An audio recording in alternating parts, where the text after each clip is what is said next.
Assalamualaikum warahmatullahi wabarakatuh. Perkenalkan, nama saya Muhammad Milzam, selaku dosen pengampu mata kuliah komunikasi bisnis.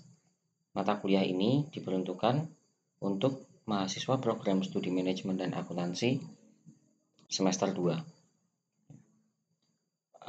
Adapun pada pertemuan kali ini, untuk pertama kali saya sampaikan bahwa materi yang akan kita laksanakan nanti kurang lebihnya ada 14 pertemuan dan seluruh modul perkuliahan sudah saya unggah di Siakat. Silahkan bisa di-download dan dipelajari terlebih dahulu sebelum nanti kita bahas bersama di kelas. Baik, untuk materi pertama kali ini kita akan membahas tentang memahami komunikasi bisnis. Yang menjadi target pembelajaran kita kali ini adalah yang pertama, kita akan menyepakati dan memahami kontrak perkuliahan yang secara umum sudah disepakati untuk kelas yang sudah melaksanakan pertemuan pertama melalui Google Meet. Di situ juga saya sampaikan peraturan-peraturan tentang perkuliahan daring dan juga UTS, UAS, dan lain sebagainya. Yang kedua, yaitu mampu mengidentifikasi dan menjelaskan materi yang pertama. Materi yang pertama ini ada beberapa poin. Yang pertama adalah bentuk dasar komunikasi, yang kedua pengertian komunikasi bisnis, yang ketiga proses komunikasi, yang keempat hambatan komunikasi, dan yang kelima mengatasi hambatan komunikasi akan kami sampaikan pada pembelajaran kali ini dan semoga bisa dipahami dan diidentifikasi teman-teman juga supaya bisa menjelaskan dengan baik. Baik, apa itu komunikasi bisnis? Pengertian komunikasi bisnis. Pada dasarnya ada dua yang perlu kita pahami terlebih dahulu, yaitu komunikasi dan bisnis. Apa itu komunikasi? Nah, menurut para ahli, komunikasi adalah pertukaran pesan dan juga proses bertukar pengertian, berbagi pengalaman, pemindahan informasi, dan tindakan pertunjukan pesan dan penafsiran. Dari hal itu kita belajar bahwa komunikasi itu berfungsi untuk mendukung proses pesan berpindah dari satu pihak ke pihak lain. Informasi juga bisa dibagikan dari pihak satu ke pihak yang lain. Nah, sehingga tanpa adanya komunikasi, maka pesan, informasi tidak bisa berpindah. Apa itu komunikasi bisnis? Komunikasi bisnis diartikan sebagai komunikasi yang terjadi dalam dunia bisnis dalam rangka mencapai tujuan dari bisnis itu. Menurut Katz tahun 1994, dan istilah bisnis sendiri dalam konteks ini diterjemahkan sebagai suatu organisasi perusahaan. Jadi ini adalah komunikasi untuk perusahaan bisnis. Pasti berbeda dengan komunikasi untuk keseharian, ya. Komunikasi kita berinteraksi dengan masyarakat, berinteraksi dengan keluarga sedikit berbeda. Ya, tapi prinsipnya sama, yaitu prinsip komunikasi. Apa saja bentuk komunikasi? Ada dua, ya. Komunikasi verbal dan komunikasi non-verbal.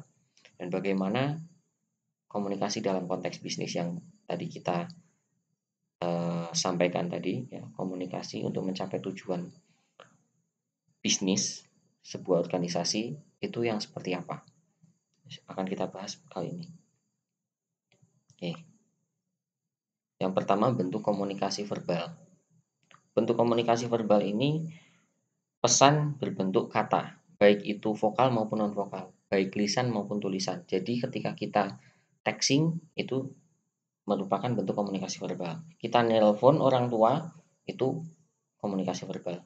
Ngobrol dengan kawan akrab, ngerumpi dengan tetangga sebelah atau tetangga sebelahnya lagi, itu merupakan komunikasi verbal. Nah, lebih kompleks lagi mempresentasikan makalah tentang bahaya narkoba atau mempresentasikan tentang komunikasi bisnis. Itu juga komunikasi verbal. Saya mempresentasikan materi ini juga komunikasi verbal, tapi di sini tidak hanya vokal, di sini ada tulisan. Berarti ada komunikasi verbal yang berisi vokal dan non vokal. Bedanya contoh 1 2 3 dengan contoh yang keempat ya. Presentasi kan tidak hanya vokal saja tapi dengan tulisan. Nah, mengapa dalam sebuah organisasi perusahaan perlu ada komunikasi yang dirancang tersendiri ya, yaitu komunikasi bisnis. Sebelum saya lanjutkan ke komunikasi nonverbal, karena yang pertama ada beberapa alasan. Yang pertama adalah memberikan informasi kepada karyawan dan manajer. Ini perlu cara tersendiri, apalagi dengan klien, dengan pelanggan, pemasok, dan pemerintah.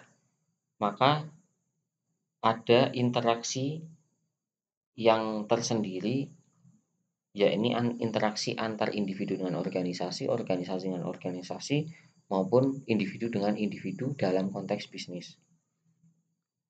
Yang kedua, alasan kedua kenapa penting, karena untuk dalam rangka mencapai tujuan organisasi, membantu mencapai target ya, dan membantu melaksanakan pekerjaan sesuai standar operasional yang ada. Sehingga dibutuhkan komunikasi bisnis, dalam hal ini komunikasi yang efektif, supaya segala sesuatu bisa berjalan sesuai dengan standar operasional yang sudah disepakati oleh organisasi. Nah, standar operasional yang ada di organisasi sudah tertulis. Namun untuk merealisasikannya butuh komunikasi yang tepat.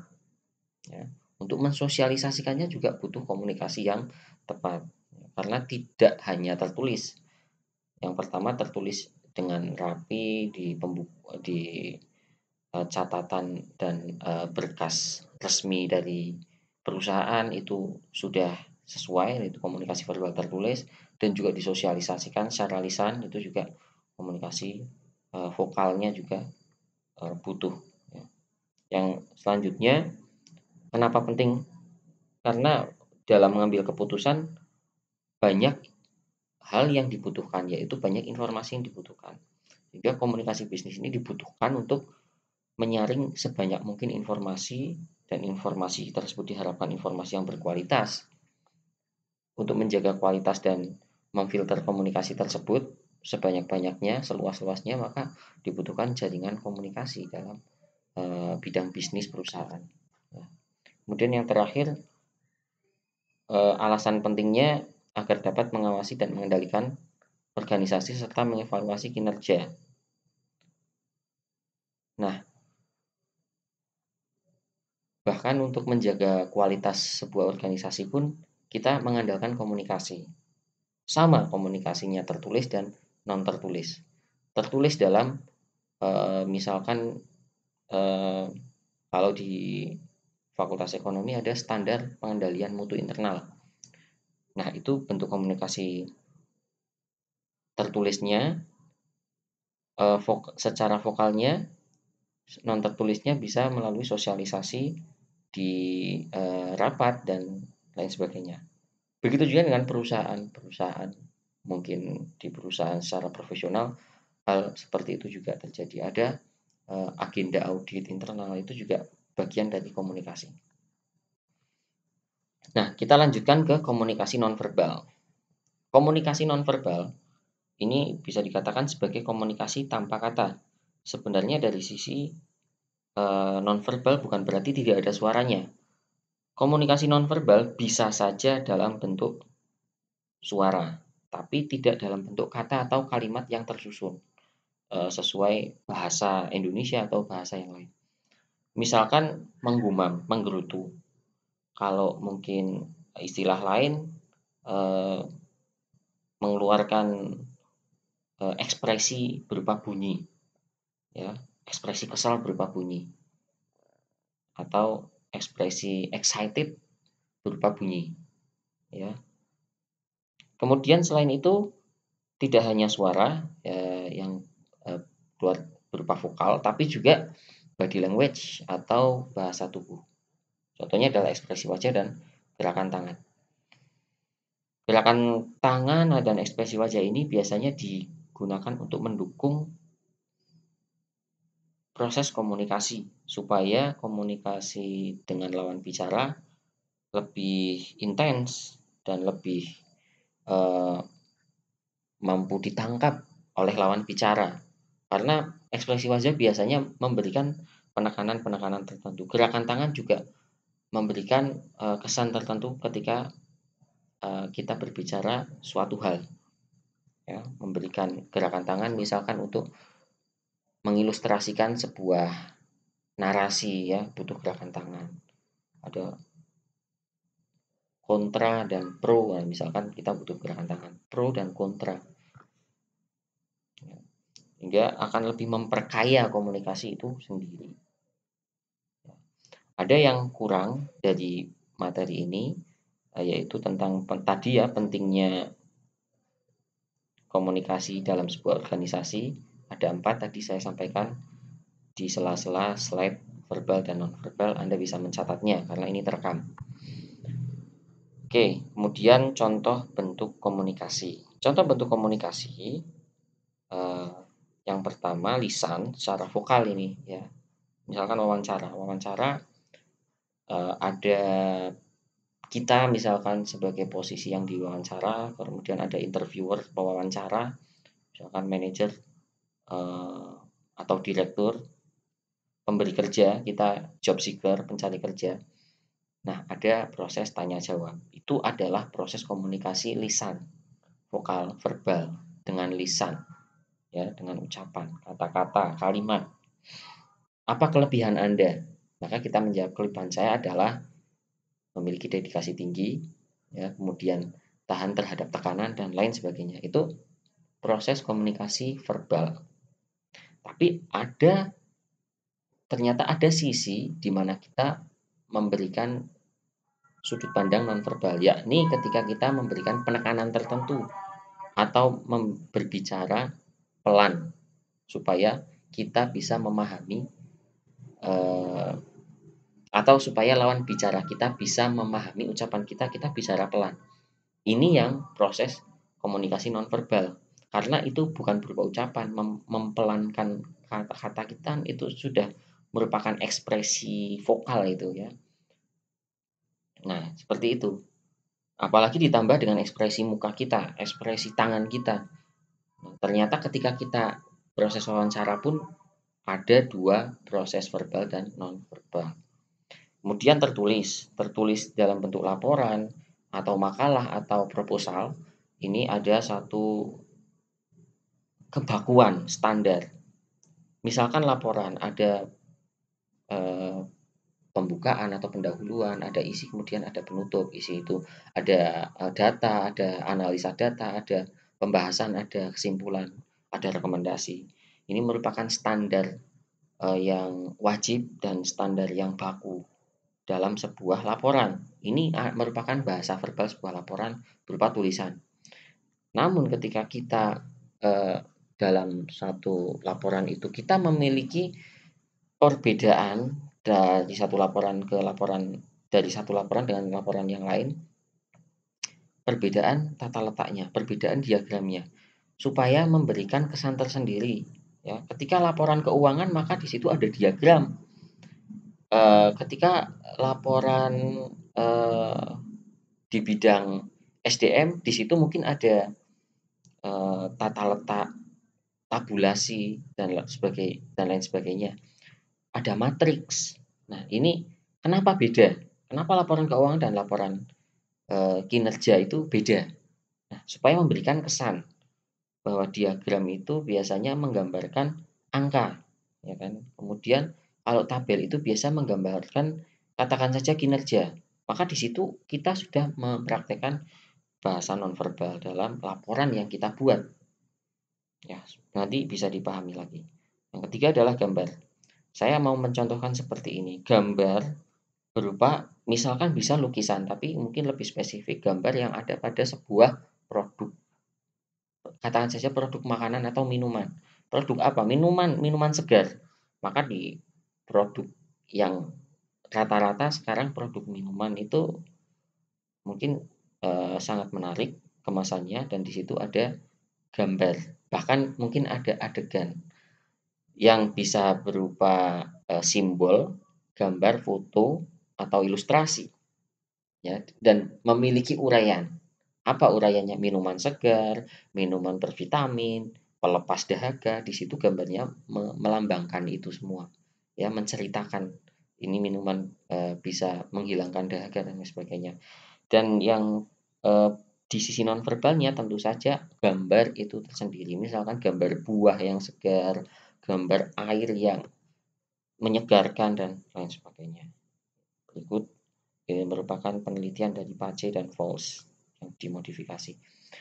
Perbedaannya verbal dan nonverbal adalah ketika verbal itu terlihat jelas maksud dan tujuannya dan berdampak secara langsung. Ya, kita memberikan informasi secara langsung. Sedangkan nonverbal, maksud dan tujuannya itu tidak dapat dilihat secara langsung, dampaknya pun tidak secara langsung. Tapi dua-duanya sama-sama penting. Dua-duanya saling mendukung. Ya. Apalagi perbedaannya? Secara umum mungkin perbedaannya ketika verbal itu lebih bersifat baku dan umum, dan nonverbal memiliki karakteristik tersendiri. Mungkin seperti itu. Dan yang terakhir di sini saya akan bahas tentang hambatan dalam komunikasi sekaligus bagaimana cara mengatasinya. Media, budaya, psikologi, pendidikan, dan juga listening skill bisa menjadi hambatan. Tapi jika dimanfaatkan dengan baik, dengan standar yang sesuai, maka justru akan menjadi faktor pendukung. Dan di sini kita akan bahas bagaimana cara hambatan ini menjadi faktor pendukung. Media bisa menjadi hambatan manakala kita salah dalam memilih media. Contoh yang mudah mungkin ketika dalam sebuah perusahaan kita membicarakan masalah pekerjaan dengan media yang salah. Kita membicarakan masalah pekerjaan dengan teman kita di status Facebook misalkan. Di mana letak kesalahannya? Letak kesalahannya adalah media yang digunakan tidak sesuai ranahnya. Karena banyak orang yang akan melihat, banyak orang di luar kepentingan yang akan melihat komunikasi tersebut. Menjadi masalah, mungkin menjadi rahasia perusahaan, jadi terblow up dan menyebabkan keributan dan lain sebagainya. Tapi kalau medianya tepat, ya komunikasi berjalan lancar. Kita memiliki jaringan pribadi dengan rekan-rekan satu kantor, maka itu sangat baik ya, grup yang khusus untuk pekerjaan, dan dalam grup itu membahas pekerjaan. Bukan kemudian grup pekerjaan tapi yang dibahas di luar pekerjaan, sama-sama itu merupakan hambatan. Jadi jangan salah memilih media, kemudian jangan salah berkomunikasi dalam satu media. Ya. Kalau itu media internal, yang kita bahas internal aja, jangan bahas eksternal. Tapi kalau kita mau berbicara buat status di Facebook, ya kita bahas jangan masalah internal. Kemudian budaya. Saya mau mencontohkan budaya literasi ya teman-teman. Budaya literasi itu bisa mendukung proses komunikasi, kualitas komunikasi. Tapi jika budaya literasi yang kita miliki belum baik, maka ini akan menjadi hambatan dalam komunikasi. Budaya literasi yang baik secara umum bisa menambah wawasan, menambah pengetahuan seseorang. Seseorang dengan pengetahuan dan wawasan yang baik, maka cara berkomunikasi dan apa yang dikomunikasikan juga akan menjadi lebih baik. Budaya literasi. Yang mana dari dulu sudah ada budaya itu. Ya. Tapi kalau budaya literasinya belum baik, maka ini bisa menjadi hambatan. Ketika orang itu aktif berkomunikasi, maka bisa jadi yang disampaikan tidak betul. Bicara 10 yang salah 11. Ya. Terus bicara 1 yang salah 2. Bisa saja seperti itu. Nah, dari sini kita belajar apa yang kita bicarakan, apa yang kita komunikasikan harus memiliki dasar, memiliki referensi yang tepat, yang benar, ya, supaya kita tidak menyampaikan informasi yang salah. Nah, mungkin bagaimana cara mengatasinya? Kita meningkatkan budaya membaca.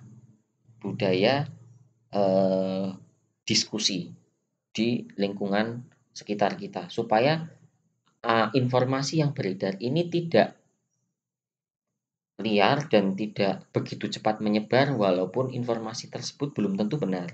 Apa yang ada informasi, ada isu, kemudian didiskusikan. Isu akan selalu ada, dan isu kadang juga dibutuhkan untuk mengembangkan pembahasan-pembahasan dalam rangka mengembangkan bisnis itu sendiri, ya. Misalkan ada pesaing baru.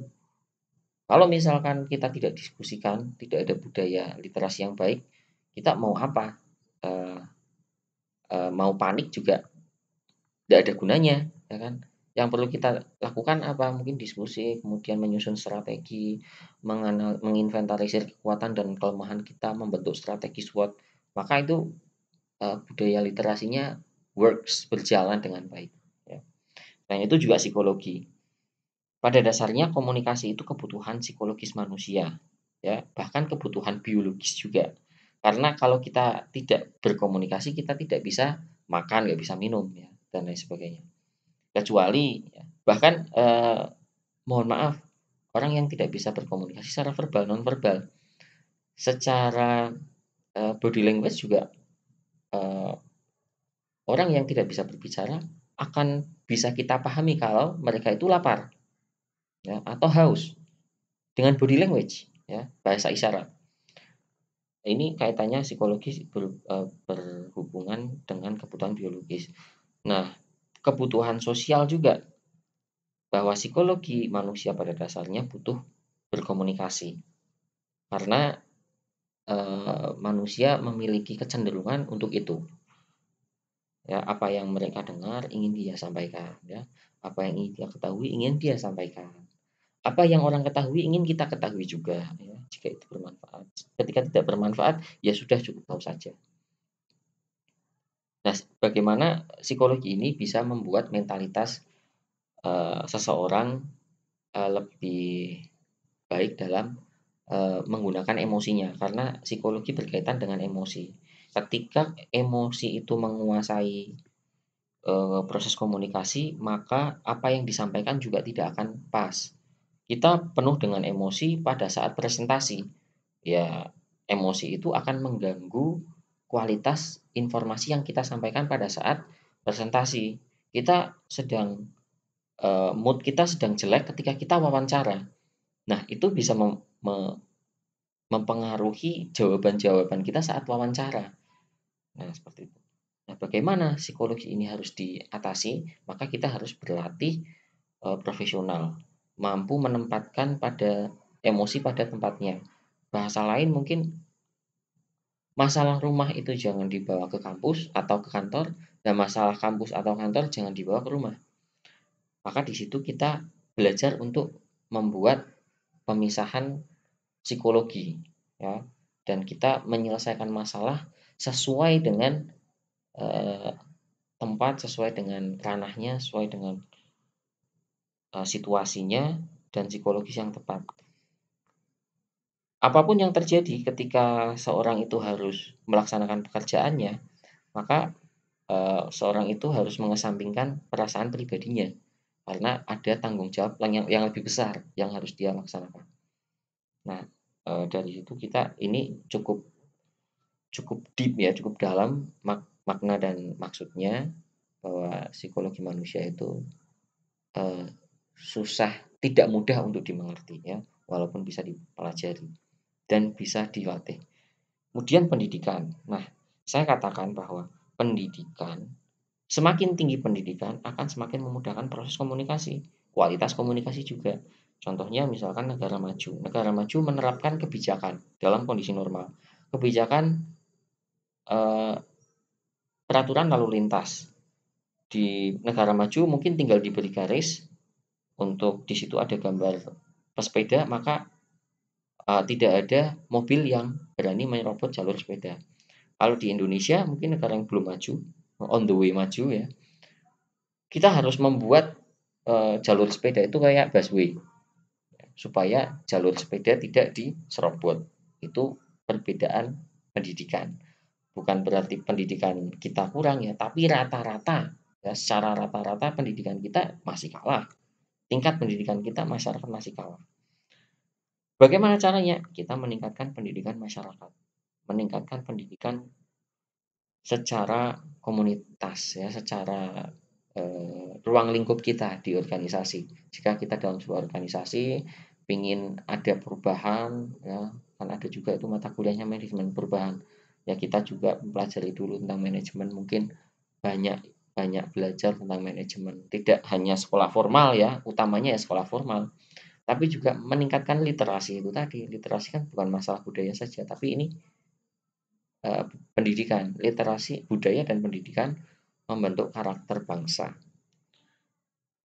Ya, jadi ini lebih ke arah nasionalisme juga ya. Baik, kemudian yang terakhir listening skill atau kemampuan mendengarkan. Kemampuan mendengarkan itu tidak hanya berdiri sendiri mendengarkan, tapi juga memperhatikan, memahami dan mengingat. Kalau kita berkomunikasi, misalkan mahasiswa komunikasi dengan dosen wali dalam rangka bimbingan atau konsultasi. Apa yang ingin dia ditanyakan, kemudian dijawab oleh dosen wali, mahasiswa itu mendengarkan dan memperhatikan, memahami, tapi keluar dari ruangan dosen lupa, maka konsultasi itu gagal, komunikasinya gagal. Bagaimana supaya mengatasi masalah yang tidak ingat itu?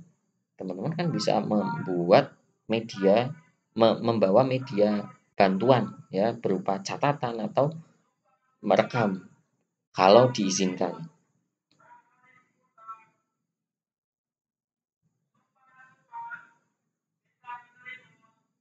Ya, demikian yang bisa saya sampaikan. Adapun contoh lain mungkin nanti bisa teman-teman searching sendiri ya, teman-teman searching sendiri, terutama mungkin mengenai mendengarkan. Saya tambahkan sedikit bahwa satu lagi, jika kemampuan untuk mengingat itu bisa kita bantu dengan memorizing, dengan mencatat dan merekam. Nah, untuk memahami, kita bahkan jangankan mengingat, paham saja tidak, mendengarkan, sudah memperhatikan tapi belum paham.